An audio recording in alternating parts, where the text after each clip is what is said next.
ये एक इंटरेस्टिंग बात है। जिसने पूछा शायद एमपीपीएससी के लिए पूछा, पर मैं दोनों के लिए थोड़ा सा ब्रीफ कर देता हूँ, आईएएस भी और एमपीपीएससी भी।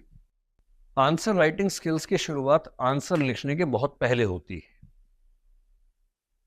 यूपीएससी की विशेष तौर पर बात करूं तो आंसर राइटिंग स्किल में पहली चीज है कि आपकी राइटिंग स्पीड कैसी है। अगर आप 1 मिनट में 25 से 30 के बीच में शब्द नहीं लिख पा रहे हैं तो यूपीएससी में लगभग तय मान के चलिए कि सिलेक्शन होना मुश्किल है। 1 मिनट में 25 मिनिमम है, कोशिश करनी है 30 शब्द की। आसान लग रहा होगा, आज घर जाके ट्राई करो।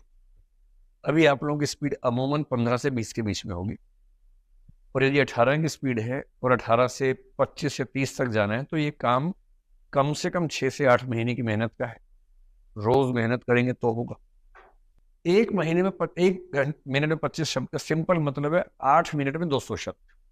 यूपीएससी में 20 क्वेश्चन आते हैं, 3 घंटे होते हैं, 180 मिनट होते हैं, 9 मिनट प्रति प्रश्न मिलते हैं।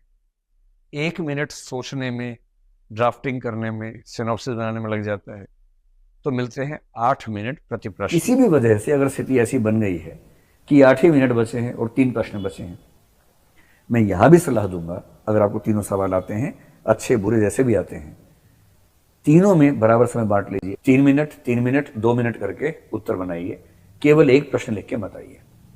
और ऐसे में करना सिंपल सा है कि जो भी प्रश्न है सीधे उसके पॉइंट्स पर आइए और पूरा वाक्य मत लिखिए, केवल 2-3 शब्दों में पॉइंट को पूरा लिखते हुए आगे बढ़ते जाइए।